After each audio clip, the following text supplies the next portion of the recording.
guys, this is Dallas here, back for another episode from Just Three Brothers podcast. Also, I'm Hulkbusters on Twitch and YouTube. If for social media information, you can follow us in the description below. Today, we're talking about the DC big boy, and that's Batman, the one-man wrecking crew, the only guy that's completely human, but his utility belt saves everybody. So today, basically, we're going to be talking about the animated series and the movies. We might dive into the comics a little bit, but there's just so many different depictions of Batman there.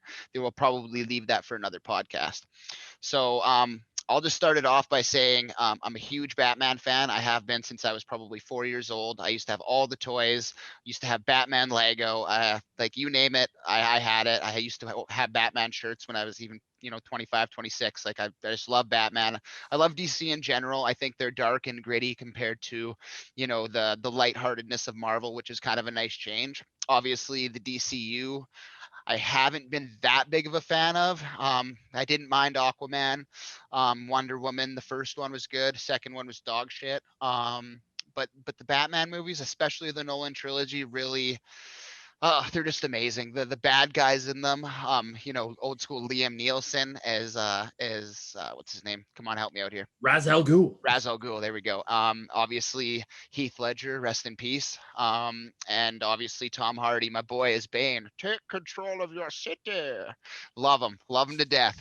So anyway, we'll let Katlin jump into this one, and then we got lots to talk about when it comes to the Dark Knight. Let's get it. I mean, he's iconic. You know him. He's the Cape Crusader. He's, Gotham's shadow who's always kind of trying to save the day. I think that Batman is, in my opinion, one of the most interesting heroes, superheroes for sure, that's ever been depicted in movies and, in comics or whatever. I've always think that his character development has always been so interesting.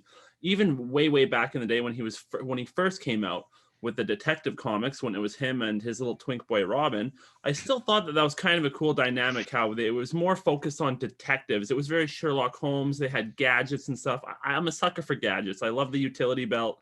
They always seem to have some kind of bat shark spray or something to really push the series forward. But then they kind of got away from the Adam West style, kind of detective style, and they really started to flesh him out as a hero. I feel the first time was really with the Batman animated series, with all its great villains, and the animation was so crisp and great. The voice acting was amazing. I really, of course, Mark Hamill's the Joker in these animated series. I believe that was the first time he actually depicted the Joker. It was incredible. I think the animated series was just so well done. And then I think they even came out with a few movies. I know that there was Phantom. Mask of the Phantasm. Mask of the Phantasm is what it was called. I love that movie.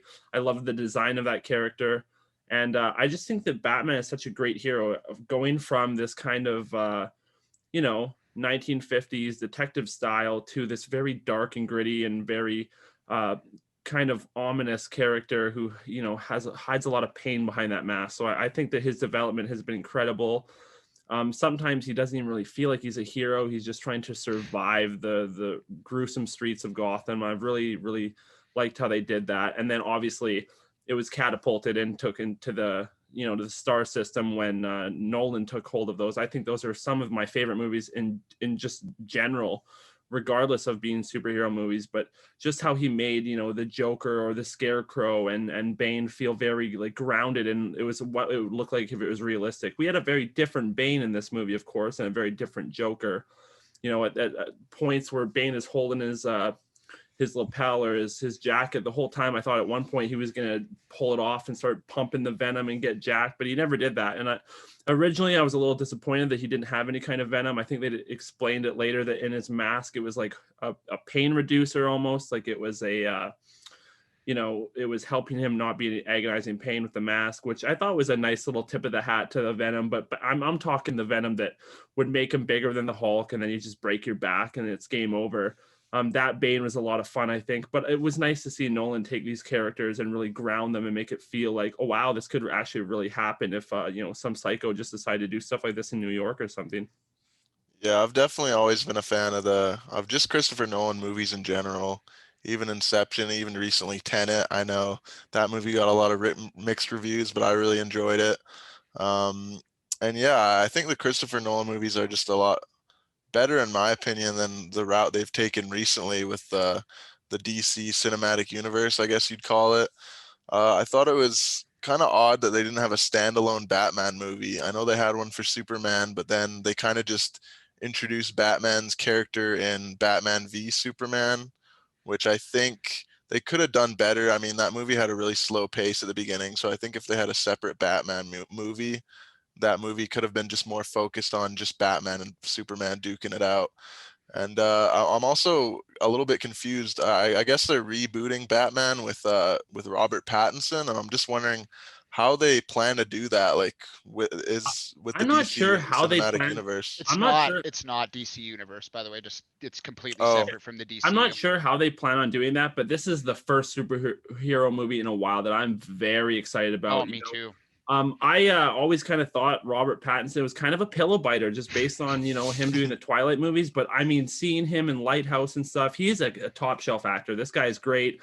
And just the advert for seeing the new Batman, again, I don't know where this fits in to the DCU, if at all, but I'm very excited for this one. I don't know if you've ever seen the movie Good Time with Robert Pattinson, but that's a really great film where he plays kind of like this gritty guy on the streets, and he's trying to help his mentally disabled brother by like robbing banks together and shit. That was a really good movie. No, I've never seen that, but he's great. And again, I think he's even been, he made mention of the fact that, sometimes he wish he didn't do the Twilight series because people don't really take him that seriously.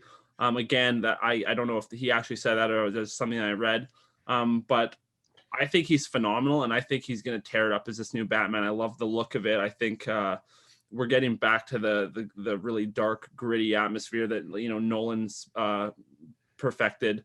I think that Batman versus Superman, the movie, although I'll admit I actually really enjoyed a lot of things of the character of Batman. I liked how the design of the Batman, it was probably my favorite Batman that they've done in movies, just the look of the suit, and it's very bulky. And I think that Ben Affleck could have been a great Batman despite a lot of the choices they made in the script. I think that he was great. I liked the little subtle things, like when he's fighting in that warehouse, he's just bodying people and slamming them. I like the fight scenes in that movie a lot. And also the voice changer is subtle, but I think that's so great. You don't have to have this like you have in Where the are they? Yeah. Sounds in like these he's gargling Nolan movies. marbles.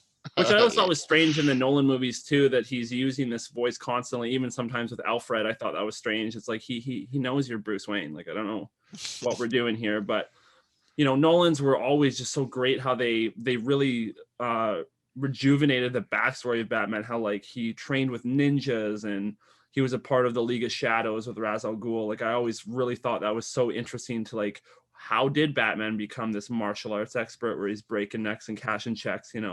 But it was really good to see that. And then, of course, we discover in the third installment of Nolan's that Bane also was initiated in the League of Shadows, and just very great. I mean, these movies are perfectly quotable. They're great. The Joker one's great. I mean, it was the best performance that an actor's ever done with Joker, rip in peace. But like I say, these are phenomenal movies about a phenomenal character, really.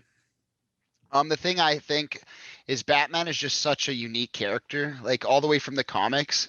And the one thing I really like about this Robert Pattinson movie that you're bringing up is it kind of brings him back to that grassroots of being a detective, especially having Riddler is like apparently the main bad.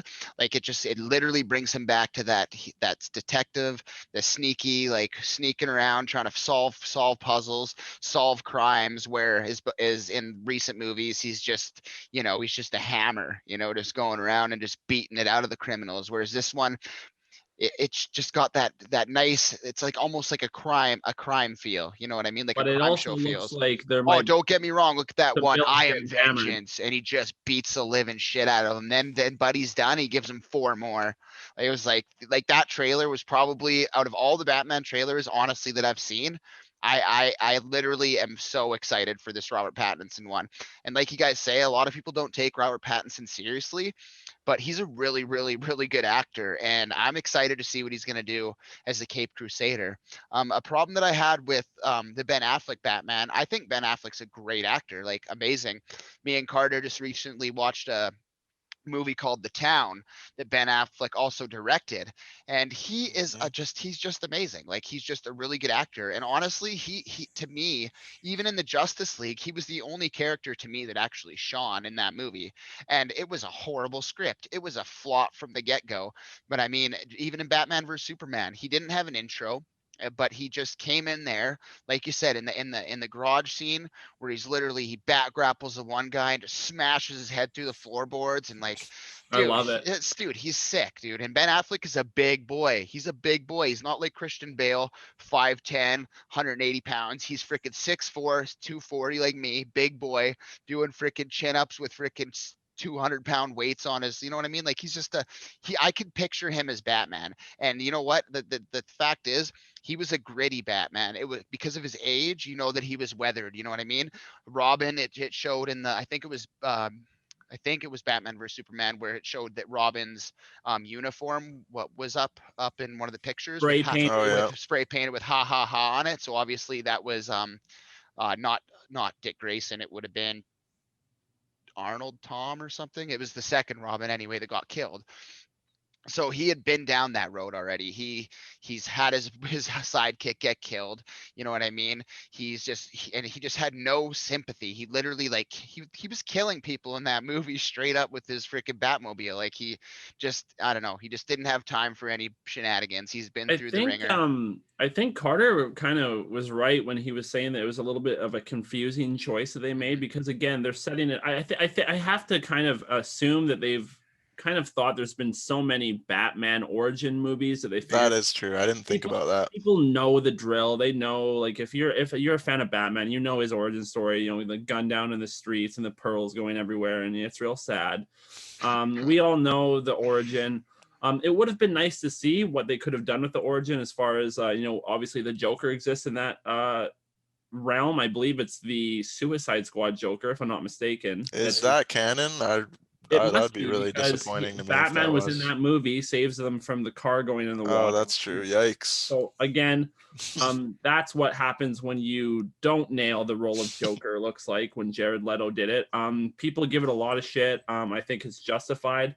I personally like the idea of this pimp Joker who's driving these Maserati. Purple Lamborghini. Yeah, like, I personally like this sort of stuff. Where he kind of felt like a pimp. You know, he has he's in strip clubs with great clothes. I've always kind of thought that was a funny way to take Joker, because they do kind of a subtle thing like that when Joker's in Nolan. He has all custom clothes, and it's You ought to know you bought it. yeah.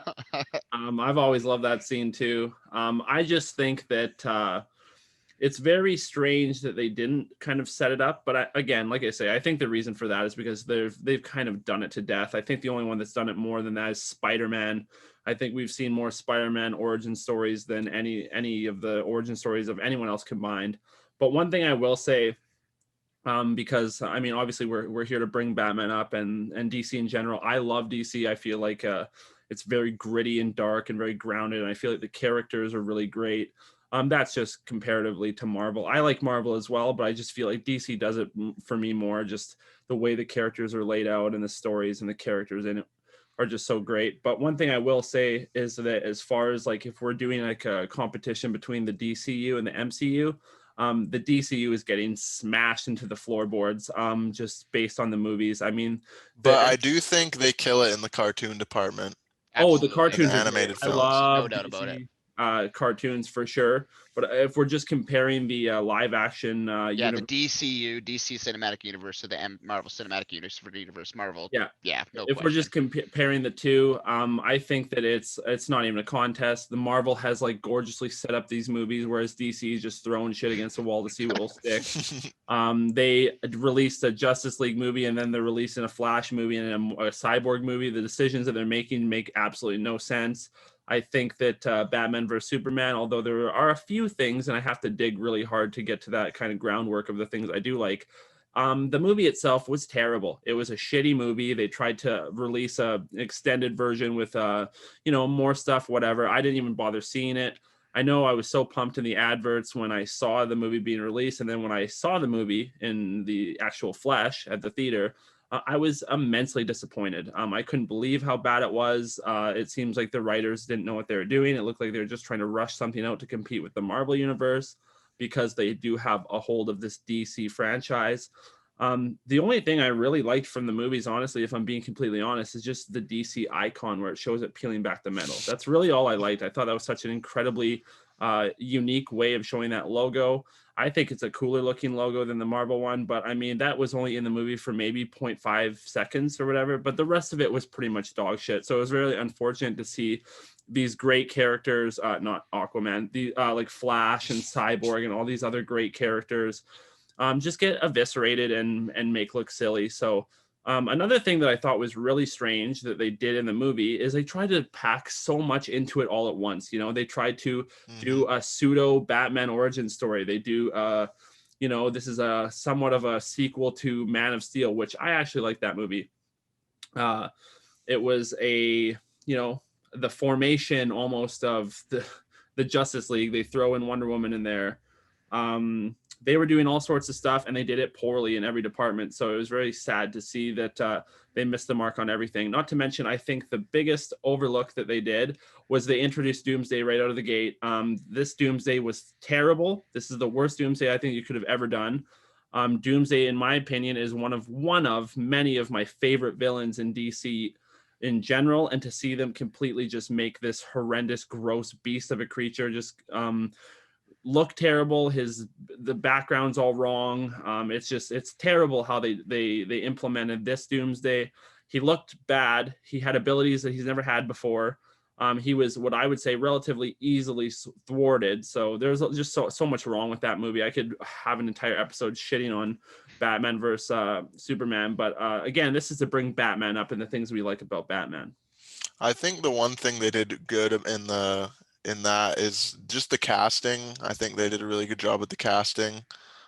Superman's actor, I can't think of his name off the top Henry of my head. Cavill. Henry Cavill. He's a really good Superman.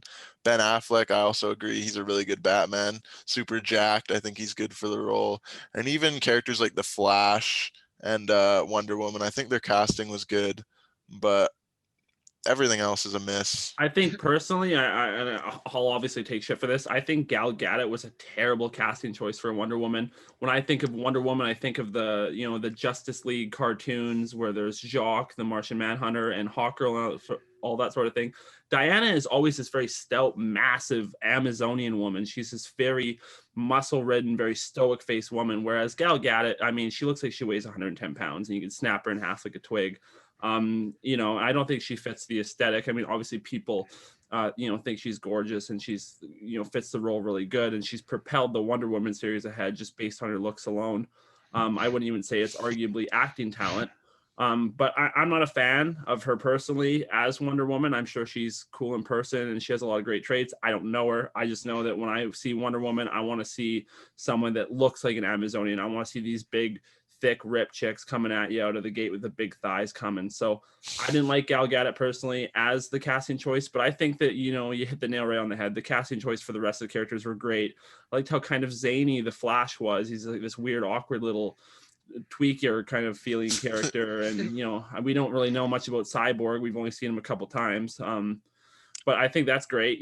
Cast him as Cyborg. It was good. And, yeah, I think that the casting choice was pretty on the ball.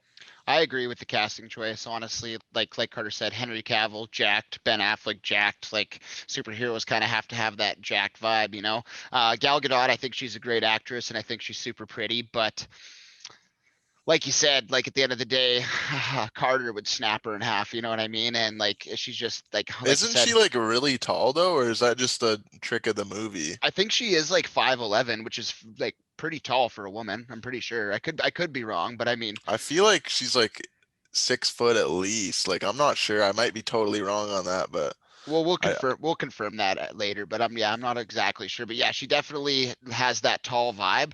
But like you said, I think there's a lot of other chicks that could have done a better job. A chick that I can think of right off the top of my head that I know is a great actress and is thick boy is that the chick from The Mandalorian. She was also the bad guy in Deadpool. That Oh, chick, she's good. Yeah. she used to be a mm, UFC fighter and she's put Yeah. on some weight and she's She's She's good good. looking, Or and even she's China, if China was still alive, I think she could have been a great Wonder Woman. She has that look. But again, I believe she passed away some time ago, but I think she would have been steroids. a great Wonder Woman. She was juiced to the max. I think really all you'd have to do is find a dark-haired woman who's in professional bodybuilding, and we could have really took that Amazonian to the next level. But yeah, like I say, But that's the um, thing. All the Amazonians were like in the whole movie. None of them were thick boy. They were all fairly skinny and just pretty faces, right? Especially in Justice League on the island, none of them were like Jack. They were all just skinny. Like, and don't get me wrong, I get that's what Hollywood does, like big buff guy, skinny, fit model chick, but it's just not very comic book accurate or anything like that. and again, I won't sit here and say that Diane in the comics or even in the Justice League animated series was this rippling, hulking woman. It's just she felt very genuine to the character. She felt like she felt stoic and very heroic, and I just think that she was really well done in the animated series. And again, I don't want people to think that I'm shitting too hard on Gal Gadot or however you pronounce her name. I think that she's a fine addition to the series. I just wish that they would have tried to elevate that role and try to find someone, because Wonder Woman,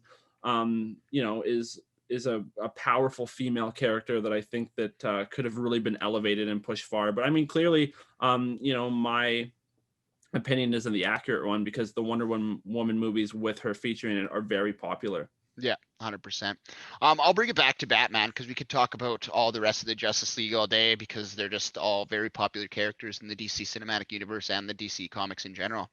But I'll bring it back all the way to the start. And I think the very first one, if I'm correct, I'm not talking about Adam West. These are the movies that I'm going off of, but I think it's the one with Jack Nicholson as the Joker. Correct me if I'm wrong.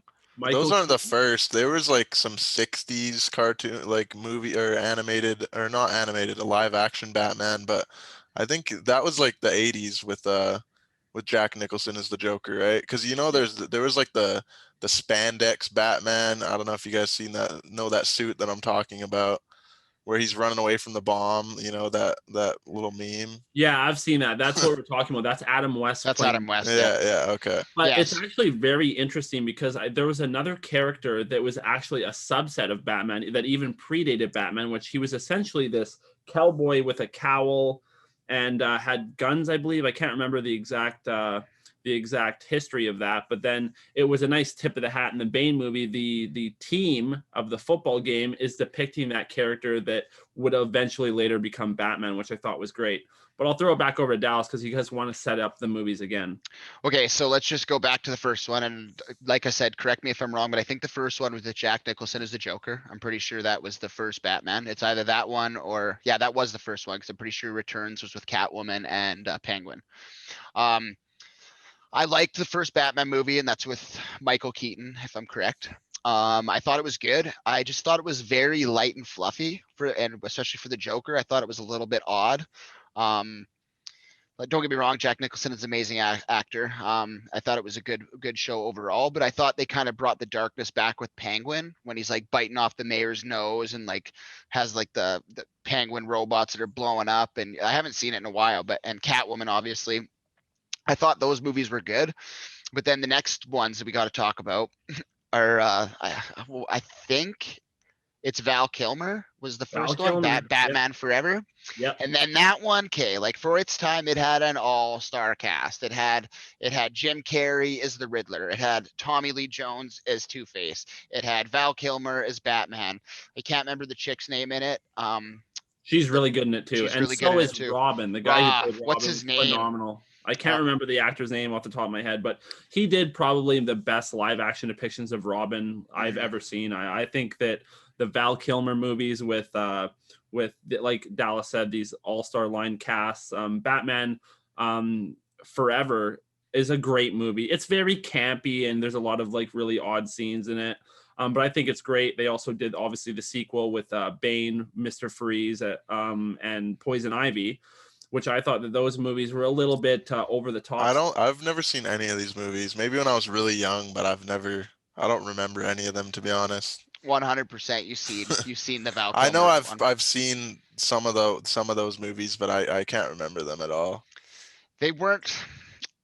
I don't want to knock them because they're like, Well, I will knock them. The one with Mr. Freeze is dog shit. It's complete trash. Alicia Silverstone is Isn't Batwoman. Arnold? Doesn't Arnold Arnold play? Yeah. Schwarzenegger as Mr. Freeze carried that. Oh yeah, chill.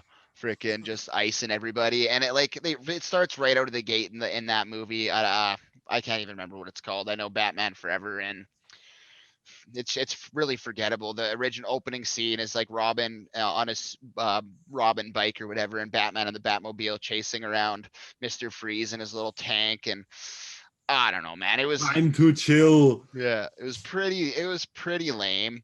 Um, like you said, both those movies in that I don't know what you want to call them, like a sequel or whatever, but both those movies were very, like Catlin said, campy.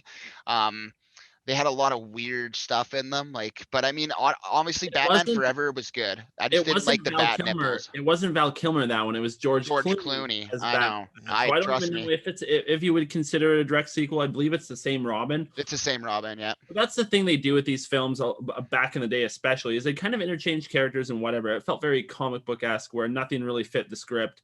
They would have their own liberties and take their own liberties with these sort of things. But it really felt like once Christopher Nolan got a hold of the series, he really just put that.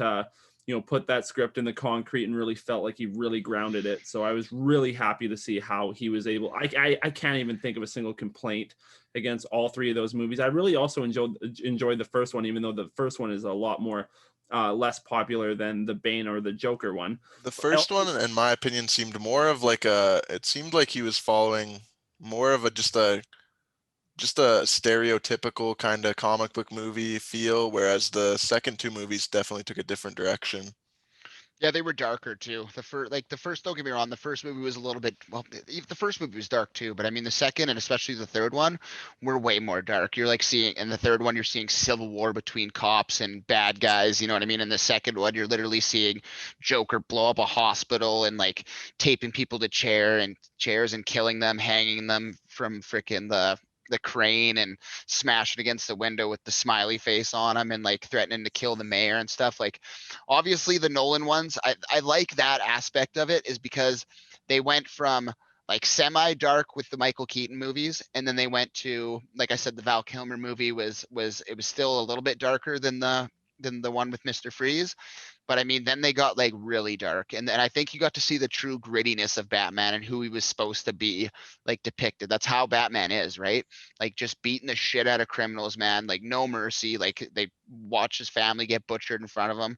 He literally at the beginning of the movie in Batman Begins was literally going to go shoot the guy that killed his parents. You know what I mean? And I just, yeah, it's just I I really think really like the that's Nolan really trilogy. that really kind of hits the nail as far as what I was saying before with Batman's progression. You know, you have, as Carter mentioned, the start of it with the Adam West and spandex running around silly with the bomb, saying all sorts of ridiculous stuff, and then now you have the more recent one that hasn't come out yet, is the Robert Pattinson one, where it's very dark and the Batmobile's back lights up and it just looks great. And subtle things like that, like the progression of Batman has been so fun to watch over the years, because it's just great to see how, this is back in the day where comic books and superheroes were very associated with being kind of a geek or a nerd. You wouldn't really want to tell a new date that you had Batman sheets or something like that, but now I feel like that's kind of celebrated. Someone comes over and they see a Batman lampshade, you may potentially be getting busy near that shade. So it's just great to see that, as he has evolved, he's really kind of impacted the culture and kind of impacted, how he's been portrayed. And I think portrayal, especially of this character, is very important. It's really great to see a great character who had somewhat of a humble beginning as like a colorful detective who had a sidekick. It was very Sherlock Holmes kind of esque, to now, he's basically this dark, brooding character who's just breaking rib cages. So I love to see that. And there's very few characters that I can even say, in superheroes in general, that you just see this overarching kind of progression where it feels very polished, and it feels like when you think of Batman now, you know what you're thinking about. You're thinking of the dark Cape Crusader that's really just in the shadows of Gotham City.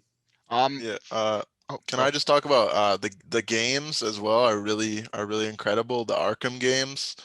They really go back to kind of the detective approach in some of those games where you're looking for clues and shit like that. And also the combat in those games is just really good, as well as the story and the characters.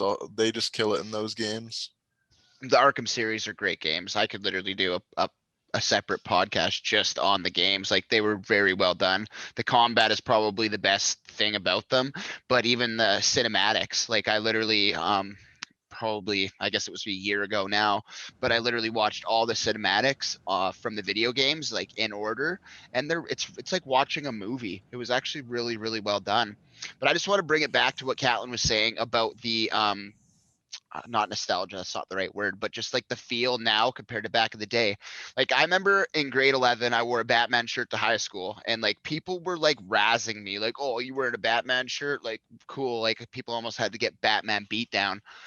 But then bring it back 10 years later when I went to see The Dark Knight Rises in theater. I was wearing a Batman shirt in the theater, and everyone's like, man, that's such a sick shirt. Like, dude, that shirt's dope. Like, you know what I mean? Whereas just within a 10-year time period, how much it changed. You know what I mean? Like now, like Catlin said, it's celebrated. Everyone's like all these movies are like DC and Marvel are huge. They're absolutely huge. I don't really think there's too many things that rival them other than maybe Star Wars. Like they're just very popular, and kids nowadays can celebrate them, and they don't have to be embarrassed about wearing a Batman shirt or anything like that because it's mainstream now. It's not like the little 110-pound nerd that's never got out of mommy and daddy's basement wearing them. Now it's the freaking guys that are going to the gym wearing them, or like ultimate fighters, blah blah blah. I just think that's really cool that finally it can be celebrated instead of wearing it only when you're downstairs in your basement. I think that as much as I love, the movies and going to the theater and experiencing a lot of these live action things, there's other media that's really great with Batman. And I think that Carter touched on it with the video games. I think the video games are really fun, but I like a lot of the obscure kind of things with Batman, especially sometimes in the comics. I don't want to get too deep with the comics, but there's just a couple ones off the top of my head that I can think of. Is the Batman where essentially he's a vampire, and it's like I believe it's called the Red Rain series or whatever, where he's this, he's a vampire, and it felt really cool. Where it's like, of course, that's a way to do it. Or like you'll have The this samurai rendition of Batman was really yeah, cool as well. I felt like that one was like all right, but then you have ones like the Joker, or sorry, the Batman Who Laughs, which is probably one of my favorite comic book series, where Batman is now hit with the gas, and he has a group of Robins on chains that are like zombie dogs, and like just his look is incredible. I think that's great. Also, there's another character that I think never gets mentioned at all, and I think he's a really great character, and his name is Azrael, and he was one of Batman's proteges that wasn't a Robin. He was also, I believe, if I'm not mistaken, he was either a reincarnation or he's an immortal of an old school Templar of the Round Table, where he was like essentially a paladin, a holy knight, where he is a very big fan of justice like Batman, but he doesn't really take Batman's approach. With some of his ideals, but he has like a blessed holy blade that has like flames and stuff. I think Azrael is very cool. I also think he made an appearance in the Arkham games as well. But some of the obscure ones are great. But the one that I really want to talk about is Batman Beyond. I love the idea of how Dallas was talking about Ben Affleck's Batman was a very weathered kind of throughout his timeline Batman. But one of my favorite side series is definitely when Batman is an elderly man, and he has Terry come in and take up the mantle with this new sleek suit. It's in the future. The theme song is great. The atmosphere is really incredible. That was another animated series. Again, Carter says, DC does the cartoons so slick. It's true. They do it great. They've been doing it great for years. I think Batman Beyond, I would love to see an adaptation in the live theater of Batman Beyond. I think that there's a lot of really cool, interesting characters, especially some of the villains like Blight. He's very cool. He's a spooky kind of nuclear skeleton man. I really like the imagery as well with this new sleek Batman. He can fly. He's got rocket boots. He's got the gliding tensile fabric within the armpits. He's ripping around. But you always have the real Batman sitting behind the chair giving the information from the computer. I always loved how they did that. I love that. That's one thing about Batman Beyond that I really thought was interesting because Batman, in some renditions, has Oracle, which is Barbara Gordon sitting behind the chair.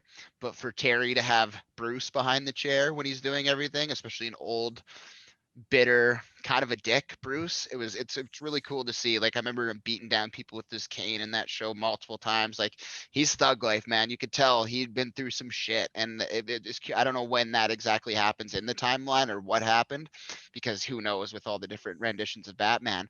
But it was really interesting to just see like an old broken down Bruce that could barely walk that was still able to whoop Terry's ass if he got out of line. It was nice. I liked it. Another thing that I'll bring up is I don't know if you remember this, Katlin Carter. You honestly, I hate to cut you out of this one, but you weren't even born yet. You remember the VHSs we used to have for the Batman animated series, with the Joker Christmas one the and Joker Christmas and the Joker Last Laugh, where he was tear gassing everybody with the Joker spray or whatever, and then where Batman fought the shark or whatever at the end. Like oh, I love that one where those were old school, dude. Like old school. And I'm pretty sure that was the first time Mark Hamill actually did the Joker. yeah, And I love his laugh, man. Like his like I he's would incredible. I mean, he's I could sit here and talk about Mark Hamill just as a voice actor for hours. But again, yeah, that was the animated series. I believe it's from the 90s. And this yeah. thing was great. But the thing was too, the 90s was a very great time for animated series. You had X-Men, which had one of the best animated series of all time. You had Spider-Man, who actually did this great animated series, which again, all three of these had great, incredible intro music. I think the X-Men personally was my favorite intro music of all time. At the Oh, dude, I literally that's on Disney Plus right now, and I literally watched the first 8 episodes like 3 days ago.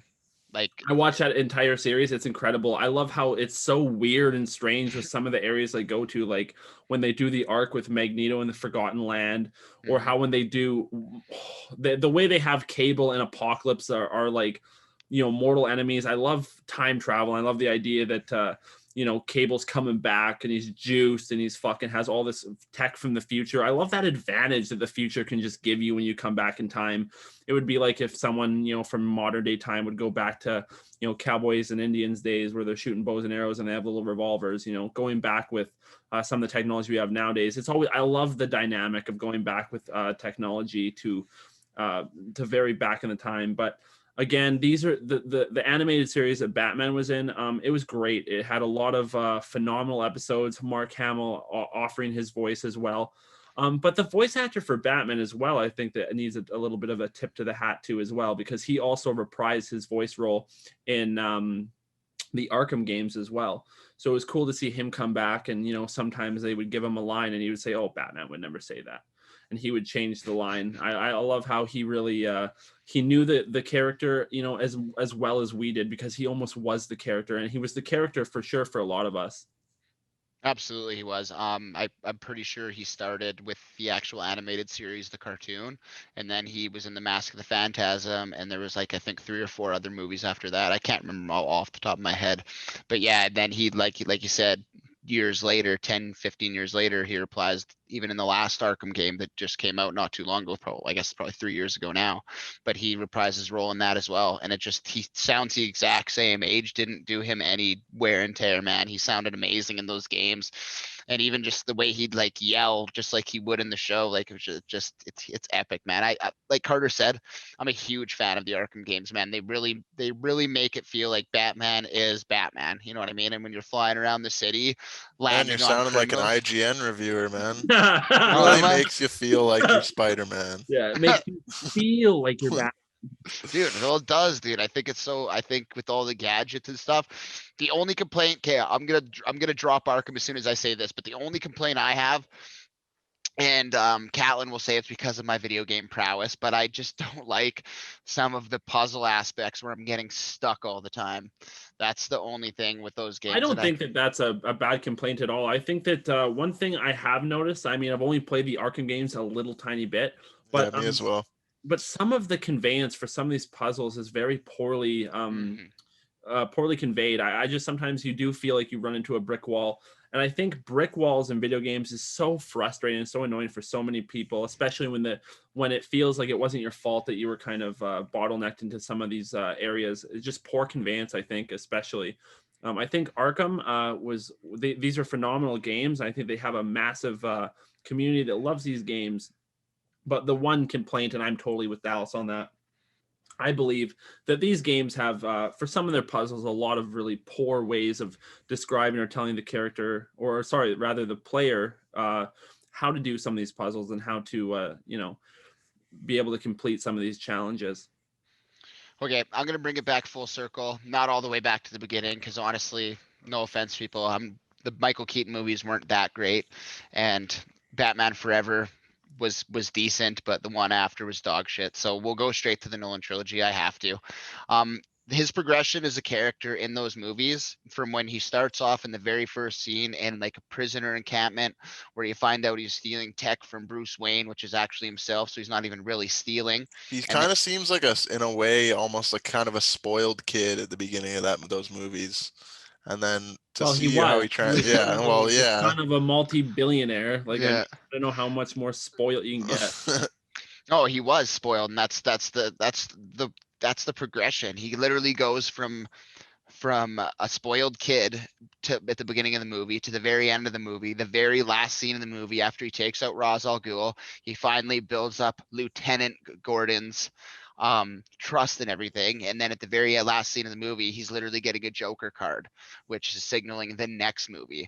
So you literally get to watch Batman from a punk ass kid, little bitch, go to all of a sudden get this training from Ra's al Ghul. And honestly, even before he got the training from Ra's al Ghul, you could tell he was doing some shady shit because he was beating the crap out of like 8 guys when he had barely any training. You know what I mean? And then after he went into League of Shadows, he really took up his own mantle. And then I got to shout out to one particular character in the movie. Alfred is amazing, and he's one of my favorite characters in the whole series, because you can just feel his emotion in the character.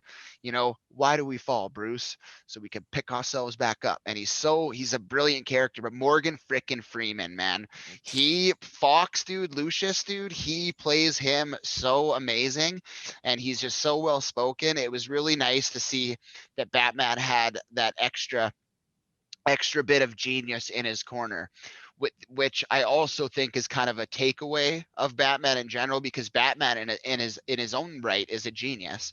His genius level intellect in the comics is what allows him to be able to take on some of these characters like Superman, that there's no physical way he could, but with his technology and with his brain alone, he can, right? He's like basically the Iron Man of the DC universe.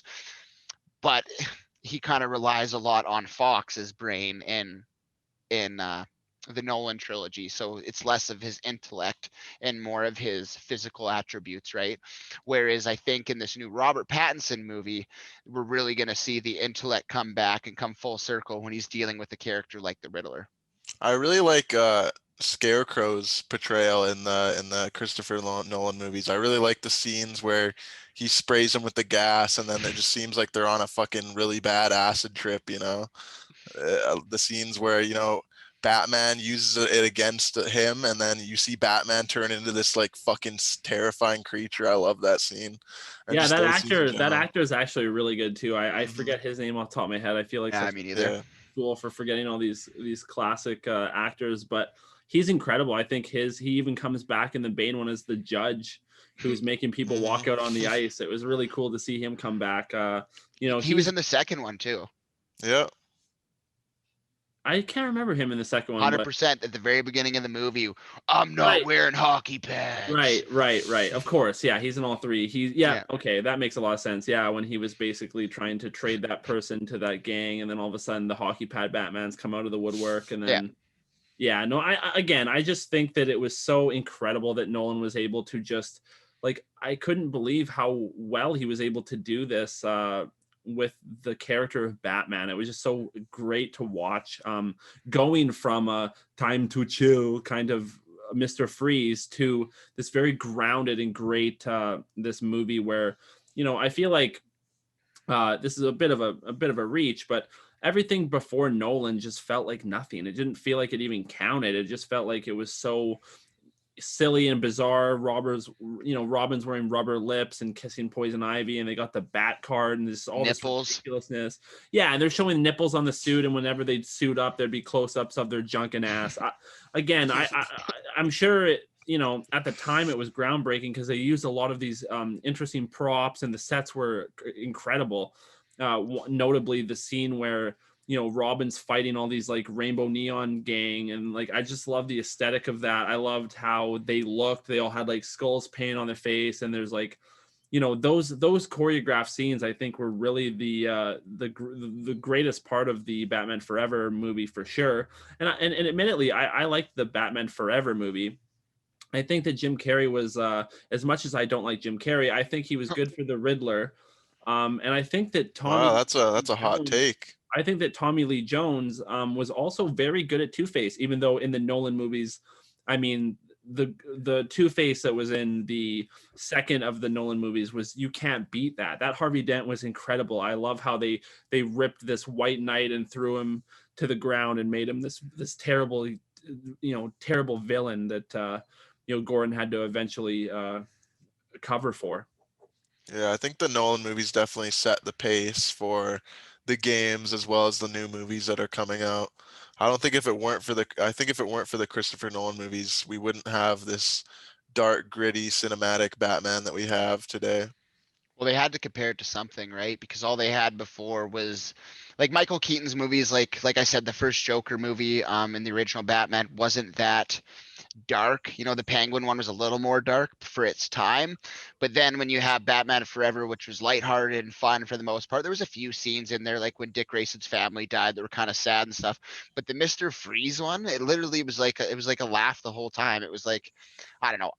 I hate to say it because it had Uma Thurman, it had friggin' Arnold Schwarzenegger, like it had real Alicia Silverstone. I guess she's dead in the Hollywood now, but it had good actors, and George Clooney as Batman. Like it had really good cast, but obviously the script just wasn't. It just wasn't. Couldn't keep up with Batman Forever. And I think if they would have went a little further with that, and the sequel to Forever would have been better than the first one, maybe they would have got traction for another movie. But that movie flopped so hard at the box office, that was basically what killed it. And then obviously Nolan was able to bring it back. But we got to bring up the Joker. We have to bring up Heath Ledger's last role in any film that he did. Um, it was dark, twisted, but it was also like a very sophisticated Joker. Like he had plans, you know what I mean? Like it's all part of the plan. Like he was such a good, the script that Nolan or whoever wrote the script, and Nolan also produced it or whatever, but like the actual script itself, it was such a, he just was such a smart Joker, and he like knew 10 steps ahead what was going to happen. Other than obviously the final boat scene where they're going to blow up the boats. But I think when Batman and him are in the tower and they're fighting with the dogs, like I think that was iconic. And when Batman shot him in the face with his whatever you call them, the bat spikes or whatever, I think it was really, really well done scripted fight. And also, his whole point was that he wasn't going to risk the fate of Gotham to a fist fight with Batman. He already had Harvey Dent, turned Harvey Dent against Commissioner Gordon at that time, right? So he not only was he planning on fighting Batman, but he already had a plan after that. So I just think it was really well done. Obviously, he killed it in the role. I think the role in the jail was, or his not role, but his acting in the jail was amazing, when he's literally in the cage with Batman and he smashes his head on the desk and then punches his hand and then start like and is cackling. Like it was very well done. Heath Ledger killed it. It makes me sad that he passed away. I thought he was an amazing actor. It would have been nice to see what they would have done if he would have stayed alive, because he would have definitely been making a return for the third Batman movie. They had to obviously make other plans with Bane and stuff like that. But then, yeah, you can jump right into Tom Hardy's Bane. He got, like, don't get me wrong, he was huge in Bronson, but he got a little more tight and a little more shredded to play Bane. And like, just he's a human being, and just to watch him throw Batman into the air and break his back was epic. And it's not with, like you said, he doesn't have venom. He's literally just a beast of a human being, and straight up broke his back. Like, it was sick.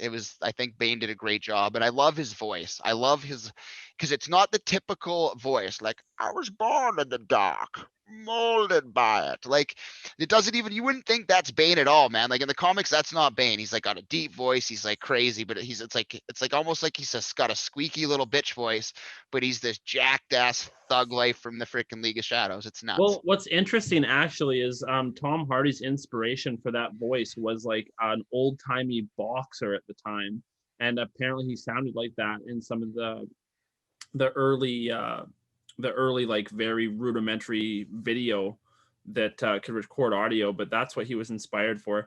But the one thing that I do really like about these movies is each movie feels very, very different. You have the first movie where it feels like, it's a coming of age story where Batman is kind of finding himself. There's a lot of psychological elements to it, like, the nerve gas that makes you trip, or even just the fact that, Took ayahuasca in the League of Shadows, and yeah, wanted like to there's a find lot of himself. psychological elements. I feel like it was a very psychological based movie.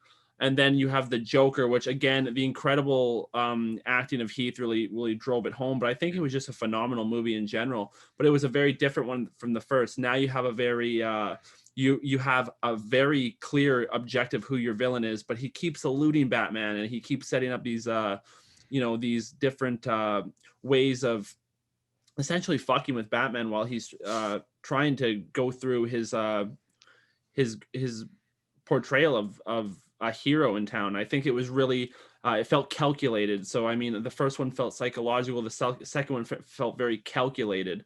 And then in the third one, Batman is met with a threat that is now his physical equal. Like how Dallas said, Joker wasn't planning on fighting Batman physically. It was more of a a calculated effort. But in the third one, we get to see like what happens when someone can break their back with their knee. It was the first time that he had a very physically competent opponent. The only negative thing I could even take away from the movies, or even the Joker movie specifically, is just it ruined Halloween for the next 3 years. Everyone would come out thinking that they were the Joker. It really, really was unfortunate. And then again, Suicide Squad did it with Harley Quinn. I don't know why these people like really, really fixate on these things, but I really liked Joker and the character, but I really don't like how the fan base took it and almost made it cringy and very hard to really appreciate the role, because I think Heath Ledger really killed it. He obviously got into the headspace to play such an iconic villain, and then it just took a bunch of nerds and people who really took it to this weird level, much the same as people take the Sonic fan fix and the fan arts to the weirdest level possible. It felt very in the realm of that, but it was nice to see that these movies really hit a massive home run. I hate Can we to be talk that. about can we talk about the Joaquin Phoenix movie just for a Okay, bit? one sec. You can go into that right, just because I want to build off exactly what Kat was saying. hmm And I hate to be that guy, and hopefully I'm hoping like the viewership has teetered off at this point, so you guys don't have to hear this, but whoever parents let their 4-year-old girls dress up as Harley Quinn, you deserve to be bat punched in the face. Like, it's really disgraceful how parents allow their little daughters and stuff like that to walk around in a tank top and a skirt trying to impersonate these things. It's literally, like Catlin said, it's cringy. So probably just stop. Thank you.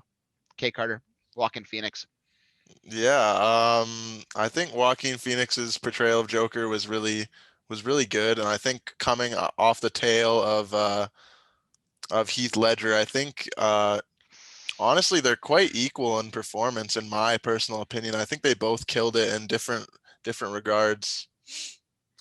So my problem with the movies, it's actually really funny because I had a coworker that me and him had a massive debate on this. He loved Joker, the movie with Joaquin Phoenix. I think that Joaquin Phoenix did a really good job for what it was. It felt like a Joker kind of backstory. But the one thing that I've always loved about Joker is you don't have the backstory. You don't know where he's coming from. It's this, this crazy maniacal villain that never really had his backstory really drawn out. And I really don't like that they tried to humanize Joker. In fact, the one thing that I noticed in the movie for sure is that they tried to make it a very perspective driven thing, like how Batman always has the perspective he's the hero, but in this movie, Wayne and Wayne Enterprises, they're kind of pieces of shit. They don't really give a fuck about the poor. It's portrayed that I think it's even nodded to a little bit in the movie that Joker may potentially be Batman's brother, which I hate that. I think that the role was fine. I'm not No, really I think it was that was like I think that was thrown out of the window towards the end of the movie where it's like, oh, you're actually not related. That was just your mother being fucking crazy or whatever. right, right. But again, they had this whole scene in it where he has like a girlfriend, and then it turns out he's just like a psycho. The one thing that I will say about the Joker movie that I was really disappointed with is the fact that a lot of the media really try to jump Joaquin Phoenix with the idea that these movies inspire violence and this kind of criminal activity and stuff. I don't think it's a really fair criticism to make of Joaquin Phoenix by saying that, by essentially saying that these movies are promoting violence. I think that it's really kind of annoying when you have these kind of far right conservative people who will claim that the violence in video games makes people violent and this sort of thing. I feel like people who are going to see the Joker movie, which is a rated R movie, typically are adults and they can make their own decisions. I don't think that someone's going to go in there, pristine and white, coming out and wanting to murder a bunch of people. I think that it's kind of silly to make these leaps. The media has been doing this for years and years, trying to basically make things not fun anymore. It seems like sometimes their job is to make things that are fun not fun. I love fun, and I think fun's great. So I don't like it that they try to taint this actor's portrayal of this character by basically saying he's inciting violence. I think that's a ridiculous claim. It just, so happened, during a lot of civil unrest in the United States, this movie came out with too. So, I think that in my personal opinion, I can see why people like the Joker movie. I personally didn't like the movie. Mm-hmm. And the reason why I didn't like the movie is the number one reason is just because of the idea that I don't want there to be a Joker origin story. I love the mystery and I love the kind of enigmatic background that Joker's always had. Like, why does he have the white face and stuff? They even try to do some of an origin based thing with Jack Nicholson's where he fell in the vat and his face is permanently twisted. Like he was a regular dude before that. Like I don't want them to do that. Like, and it's very kind of that's my take on it. The second thing I had a problem with the movie is just like I feel like how they dealt with mental illness. It felt like they were kind of making it sexy, like it's kind of he had like an uncontrollable laughing disease where like he had to give people a card when he was laughing too hard. I think that obviously mental health is something that should be definitely when done, it should be done very, very articulately and very like well done. You can't really make mistakes when trying to portray mental illness in movies. I think that's really important because it is a really important topic. So those were my two ones for sure. I mean, the iconic scene where he, shoots Murray in the face. I love that. I love that scene. I think that's such a cool scene. But it just felt like for me, the Joker movie was kind of a performance. It felt like it should have been like a play. There are a lot of like really, artsy scenes, and I really do appreciate a lot of artsy scenes and stuff. But I felt like when he's dancing all skinny and weird in the bathroom was like it's just a strange scene. People really like There that. were a Like, lot of strange scenes in that movie, man. Dude, it Like was a where he goes strange into movie. the fridge and shit like that. yeah, I yeah. think they definitely did that purposefully. Yeah, I wasn't a fan of the movie. I thought it was dog shit. I'm not a fan of Walking Phoenix, so Well, see, that's Really, where me and you kind of no. go down different roads. I love Joaquin Phoenix. I think that me too. basically everything he's ever in is great. I think that his performance was great in it. It's just I don't like the essentially the content that was going to be a part of it, no matter who did the role. I think that Joaquin Phoenix did a great job. He's very similar in Christian Bale that he can do this body transformation where he looks so sickly and gaunt in this movie. I think he really pulled off the origin of Joker. If there was someone who was going to do it and there was someone who was going to write it, I think that they did a good job with what it was. But again, I just feel personally that I love the mystery of the background of Joker. I love the idea that it just seems like he just kind of came out of nowhere just to fuck with Batman. I've always loved that. And like I say, that's what's great about not only the movies and the comics, but also some of the offset series too. Like again, how I was mentioning Batman Beyond. Joker comes back, and it's nice to see him come back and that sort of thing. They also did another one, which I think is like not the way to do Joker. I think there's a lot of really cool ways to do Joker, but the one way I don't like seeing Joker is how they did him in the Batman animated series, where it was kind of this this clowny straitjacket Joker, and then I think he could get really big and he was ripped, or that could have been one of the Arkham games. But I don't like the idea of a Joker who is just this monstrosity that can beat up Batman. I've never liked a Joker that can beat up Batman. I've always liked how Dallas was saying with the Nolan second movie is how it was a mind game, and he was playing chess and Batman had been playing checkers for years. So it just felt really nice that he was always one step ahead of him. That's the thing. That's the thing that's the main problem I had with the Walking Phoenix Joker is he was mentally unwell. The Joker, no matter basically which rendition you pick, he is always one step ahead of Batman. That Joker wouldn't have been one step ahead of anything. Like he didn't have the IQ in my opinion. Like he just didn't have the brain power to really accomplish.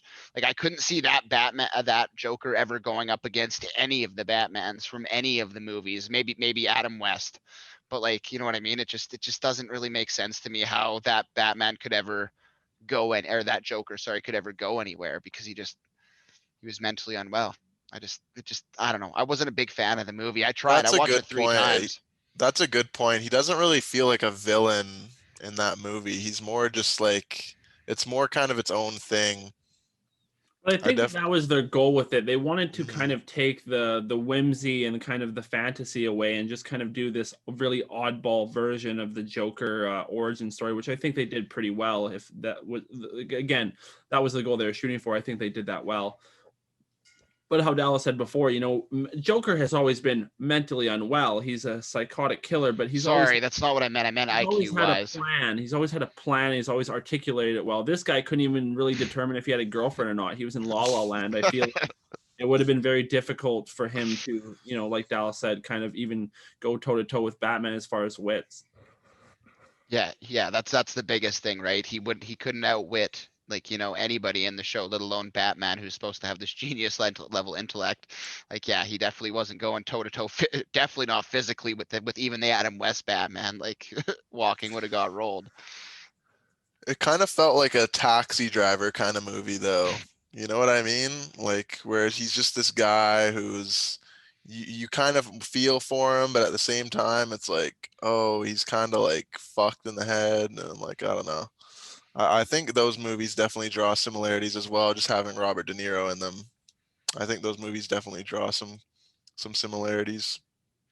Yeah, there was parts in it that I liked, but I mean, overall, I just thought it was kind of a clusterfuck. I didn't think it was very well scripted, and a lot of people like like Catlin said, like the artsy format, and but like he said, I think more of a play. A play would have done it justice. You know what I mean? On Broadway or something like that, not an actual cinematic event. And it was also the budget was super low too, so I mean that could be another thing as well. But basically, that's probably going to wrap it up for this episode. We all had some valid points, and I really thought that it was well done. Batman is like always going to be iconic. He's never going to die. They're going to keep bringing him back. I thought after the Nolan trilogy, Batman was going to say bye bye for like 20 years, but Robert Pattinson's bringing it back, and I'm super excited for that one. And once that's out, we are definitely going to be doing a podcast just on that one because from the trailer, it looks like it could be one of the best Batmans to date. So that's it from the three brothers. We really appreciate all the support we've been getting, guys. So if you watch this whole video, like, subscribe. Our social media information is all in the link below, and have a good day. Peace. Later.